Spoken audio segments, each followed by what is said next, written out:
السلام عليكم ورحمة الله وبركاته. نحمده ونصلي على رسوله الكريم. أما بعد فأعوذ بالله من الشيطان الرجيم. بسم الله الرحمن الرحيم.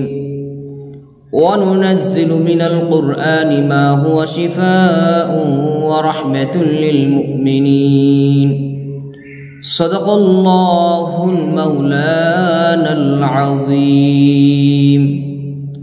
সম্মানিত দিনী ভাই বোনেরা, আপনারা সকলেই কেমন আছেন? আশা করি আল্লাহ সুবহানাহু ওয়া তাআলার রহমতে সকলেই ভালো আছেন। আমিও আল্লাহ সুবহানাহু ওয়া তাআলার রহমতে খুবই ভালো আছি, আলহামদুলিল্লাহ। সম্মানিত দিনী ভাই বোনেরা, আপনাদের মাঝে একটি বিষয় নিয়ে আসলাম। বিষয়টি হইতেছে জাদু টুনা নষ্ট করা, অথবা কোশ্চিনকালেও কেউ আপনার উপর জাদু টুনা করতে পারবে না। এর জন্য করণীয় কি? একাধিক করণীয় আজকে আপনাদের মাঝে আলোচনা করব, মনোযোগ সহকারে শুনবেন। যেটা করা আপনার জন্য সহজ হয়, যেটা করা আপনার জন্য সুবিধা হয়, সেটাই করবেন। 1 নম্বর, কেউ যদি চায় যে আমার উপরে কেউ কোনো প্রকার জাদুটোনা করতে পারবে না বা জাদুটোনা কোনো প্রভাব আমার উপর পড়বে না, কেউ যদি এটা চায়, তাহলে 1 নম্বর হলো এই আমলটি করবে। ফজরের নামাজের পরে এবং মাগরিবের নামাজের পরে একবার আয়াতুল কুরসি পাঠ করবে। আয়াতুল কুরসি পাঠ করে এইভাবে 2টা হাতের মধ্যে ফু দিবে। ফু দিয়ে মাথা থেকে শুরু করে পুরাটা শরীর মাসাহ করবে আর পড়তে থাকবে লা ইলাহা ইল্লাল্লাহ, লা ইলাহা ইল্লাল্লাহ, এবার পড়তে থাকবে আর পুরা শরীরটাকে মাসাহ করবে।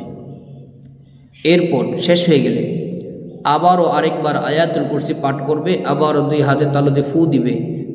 ফু দিয়ে আবার মাথা থেকে পুরা শরীরটাকে মাসাহ করা শুরু করবে আর পড়তে থাকবে মুহাম্মাদুর রাসূলুল্লাহ, মুহাম্মাদুর রাসূলুল্লাহ, এবার পড়তে থাকবে আর পুরা শরীরটাকে মাসাহ করবে। মাসাহটা আস্তে আস্তে করবে, তাড়াহুড়া না, আস্তে আস্তে করবে। মাসাহ করা শেষ হয়ে গেলে এবার বলবে আমি আল্লাহ তাআলার উপর ভরসা করিয়ে আমার শরীরকে বন্ধ করলাম। ইনশাআল্লাহ ফজর নামাজে পরে করবেন, মাগরিব পর্যন্ত সারা দিনে এমন কোনো জাদুকর নাই যে আপনার উপর জাদু প্রয়োগ করতে পারবে। মাগরিবের পরে আমল করবেন, সারা রাত আপনি নিরাপদে থাকবেন, কোনো জাদুকর আপনাকে জাদু করতে পারবে না। এইভাবে শরীর বন্ধ করে পাশাপাশি প্রতিদিন সকালে প্রথমে সূরাতুল ফাতিহা 7 বার পাঠ করবেন। সূরাতুল ফাতিহা 7 বার পাঠ করে বিসমিল্লাহর সহিত পাঠ করবেন। এরপর সূরা কাফিরুন 1 বার, সূরা ইখলাস পাঠ করবেন 3 বার, সূরা ফালাক পাঠ করবেন 3 বার, সূরা নাস পাঠ করবেন 3 বার। পানিতে ফু দেন, ওই পানিটা আপনি পান করে ফেলেন প্রতিদিন। ইনশাআল্লাহ কোনো জাদুকর আপনাকে জাদু করতে পারবে না। যদি জাদু করে ফেলে সাথে সাথে এটা কেটে যাবে, নষ্ট হয়ে যাবে ইনশাআল্লাহ। এটা হলো 1 নম্বর আমল। এরকম দামি আমল, এরকম সহজ আমল আপনাদেরকে সহজে কেউ দিবে না। এই জন্য এই আমলটা শিখে রাখবেন।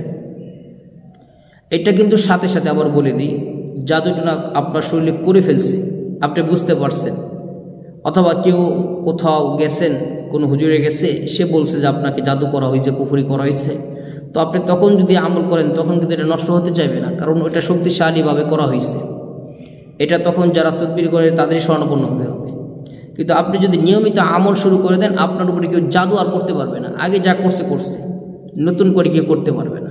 বিষয়টি ক্লিয়ার করে দিলাম। 2 নম্বর, আপনি স্ক্রিনে একটি নকশা দিব। এই নকশাটি জাফরান কালি দ্বারা লেখে নিজের সাথে রাখবেন এবং ঘরে রাখবেন। ঘরের যে কোনো জায়গায় লটকিয়ে রাখবেন এবং নিজের সাথে একটা তদবির রেখে দিবেন। এটা লেখার নিয়মটা কি? জাফরান কালি দ্বারা লিখবেন। লেখার পূর্বে অবশ্যই 1000 বার দুরূদ শরীফ পাঠ করে তারপর লিখবেন। এটা রাখলে উপকারিতা কি হবে? আপনার শরীরটাকে বন্ধ করে রাখবে, কেউ আর জাদুটোনা করতে পারবে না। কোনো জিন বলেন, মানুষ বলেন, কেউ জাদুটোনা করতে পারবে না। যদিও জাদুটোনা করে ফেলে এটা প্রভাব, এটার যে কার্যকারিতা আছে এটা নষ্ট হয়ে যাবে। 3 নম্বর, যারা এতক্ষণ যেগুলো বললাম এগুলো অনেকেই করতে পারবেন, অনেকেই করতে পারবেন না। যারা করতে পারবেন না তাদের জন্য করণীয় কি? শরীর বন্ধ রাখার জন্য অনেকেই অনেক তদবির দিয়ে থাকেন, অনেকেই অনেক তদবিরের কথা বলে থাকেন, কিন্তু শরীর বন্ধ রাখার জন্য আমি সবচেয়ে বেশি, আমি নিজে যেটা ইউজ করি, আমল করি, আমলের পাশাপাশি এটাও রাখছি, কারণ অনেক সময় ভুলে যাই, তাড়াহুড়ার কারণে কোথাও ইমার্জেন্সি যাইতে হয়তো ভুলে যাই শরীর বন্ধ করার জন্য, অথবা কোনো জিনের রোগীর কাজ করছি, মনে ছিল না শরীরটা বন্ধ করে রাখার জন্য। তো এর জন্য আমি যেটাকে ব্যবহার করি এবং আমি যেটা সবচেয়ে বেশি উপকারিতা পেয়েছি, এটা হলো দারুল উলুম দেওবন্দে মাদ্রাসায় যে আংটিটা তৈরি হয়, কাশ্মীরি আংটি যেটাকে বলে, আনোয়ার শাহ কাশ্মীর রহমতুল্লাহি আলাই এর লিখিত নকশা যে আংটিটা দারুল উলুম দেওবন্দে তৈরি হয়, এটা বিভিন্ন পাথরের হয়ে থাকে। যার যেটা পছন্দ হয়, আকিক পাথর বলেন বা অন্যান্য পাথর বলেন, পাথর দিয়ে তৈরি করা যায়, কিন্তু মূলত হলো পাথর না, মূলত ভিতরে একটা নকশা আছে অঙ্কন করা। এই নকশাটাকেই বলা হয় কাশ্মীরি নকশা, যেটা আনোয়ার শাহ কাশ্মীর রহমতুল্লাহি আলাই নকশাটি অঙ্কন করেছেন। এই নকশার যে আংটিগুলো পাওয়া যায়, এটা দারুল উলুম দেওবন্দে পাওয়া যায়, বাংলাদেশ কয়েক জায়গায় মাত্র পাওয়া যায় এই আংটিগুলি। অরিজিনাল যে ইন্ডিয়া থেকে যে আংটিগুলো আসে, এই আংটিগুলি ব্যবহার করার উপকারিতা আমি পেয়েছি, যেটা একদম শরীরটাকে পুরোপুরি বন্ধ করে রাখে। আমি যাদেরকে আংটিটা দিয়েছি, যারা আমার থেকে আংটিটা নিয়েছেন বা একান্ত যাদের সাথে গভীর সম্পর্ক ছিল, ভালো সম্পর্ক ছিল, যাদেরকে আমি এনে দিয়েছি, আলহামদুলিল্লাহ আমি প্রত্যেকের কাছে শুনেছি যে না, শরীরটা একদম বন্ধ করে আছে, কোনো প্রকার কেউ আর জাদুটনা করতে পারতেছে না, কোনো প্রকার ক্ষতি আর করতে পারতেছে না, জিন চালান দিতে পারতেছে না, বান মারতে পারতেছে না। আলহামদুলিল্লাহ আমি এই উপকারটা পেয়েছি।